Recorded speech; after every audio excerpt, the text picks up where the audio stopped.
ನಮಸ್ಕಾರ ಸ್ನೇಹಿತರೆ, ಇಲ್ಲಿ 30 ತಿಥಿಗಳು ಮತ್ತು ತಿಥಿಗಳ ಹೆಸರುಗಳು, ತಿಥ್ಯಾದಿ ದೇವತೆಗಳ ಹೆಸರು ಮತ್ತು ಆಯಾಯ ತಿಥಿಗಳೇ ಹಬ್ಬಗಳು ನಾನು ತಿಳಿಸಿಕೊಡುತ್ತಿದ್ದೇನೆ.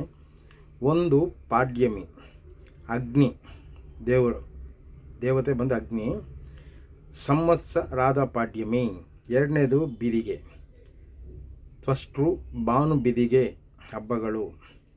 ತದಿಗೆ, ಪಾರ್ವತಿ ದೇವಿ ಅಧಿಪತಿ, ಅಕ್ಷಯ ತದಿಗೆಂದು ಹಬ್ಬ. ಚೌತಿ, ಗಣಪತಿ ಅದಕ್ಕೆ ಅಧಿಪತಿಯಾಗಿರುವ ದೇವರು, ವಿನಾಯಕ ಚೌತಿ. ಪಂಚಮಿ, ಸರ್ಪರಾಜನು ಗರುಡ ಪಂಚಮಿ ಅಂದು ಹಬ್ಬ ಮಾಡುತ್ತಾರೆ. ಷಷ್ಠಿ, ಕುಮಾರಸ್ವಾಮಿ ಅಧಿಪತಿ ದೇವರು, ಸುಬ್ಬರಾಯನ ಷಷ್ಠಿ. ಸಪ್ತಮಿ, ಸೂರ್ಯನು ಅಧಿದೇವತೆ, ರಥಸಪ್ತಮಿಯಾಗಿರುತ್ತದೆ ಹಬ್ಬ. ಅಷ್ಟಮಿ, ಈಶ್ವರ ದೇವರು, ಗೋಕುಲಾಷ್ಟಮಿಯನ್ನು ಹಬ್ಬ ಮಾಡುತ್ತಾರೆ. ನವಮಿ, ಅಷ್ಟವಸುಗಳು, ಶ್ರೀರಾಮನವಮಿ ಎಂದು ಕರೆಯುತ್ತಾರೆ. ದಶಮಿ, ಅದಕ್ಕೆ ಅಧಿಪತಿ ಆನೆ, ವಿಜಯದಶಮಿ ಎಂದು ಕರೆಯುತ್ತಾರೆ ಹಬ್ಬವನ್ನು. ಏಕಾದಶಿ, ಧರ್ಮ ದೇವತೆಗಳು, ಪ್ರಥಮ ಏಕಾದಶಿ.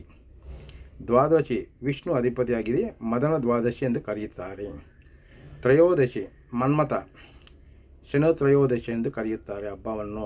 ಚತುರ್ದಶಿ, ಕಲಿಪುರುಷನು ಅಧಿಪತಿಯಾಗಿರುವುದರಿಂದ ಅನಂತ ಚತುರ್ದಶಿ ಎಂದು ಹಬ್ಬ ಆಚರಿಸುತ್ತಾರೆ. ಪೌರ್ಣಮಿ, ಚಂದ್ರನು ಅಧಿಪತಿಯಾಗಿರುವುದರಿಂದ ವ್ಯಾಸ ಪೌರ್ಣಮಿ ಎಂದು ಕರೆಯುತ್ತಾರೆ. ಅಮಾವಾಸ್ಯೆ, ಪಿತೃದೇವತೆಗಳಿಗಾಗಿ ಅಧಿಪತಿಯಾಗಿರುವ ಪಿತೃದೇವತೆಗಳು ದೀಪಾವಳಿ ಅಮಾವಾಸ್ಯೆಯನ್ನು ಆಚರಣೆ ಮಾಡುತ್ತಾರೆ. ನನ್ನ ಯೂಟ್ಯೂಬ್ ಚಾನಲ್ ಆದ D2D ಮುನಿಗೆ ನಿಮಗೆ ಸ್ವಾಗತ. ನನ್ನ ಚಾನಲನ್ನು ಲೈಕ್ ಮಾಡಿ, ಸಬ್ಸ್ಕ್ರೈಬರ್ ಮಾಡಿ, ಶೇರ್ ಮಾಡಿ. ದಯವಿಟ್ಟು ತಪ್ಪಿದ್ದಲ್ಲಿ ಕ್ಷಮೆ ಕೋರುತ್ತೇನೆ.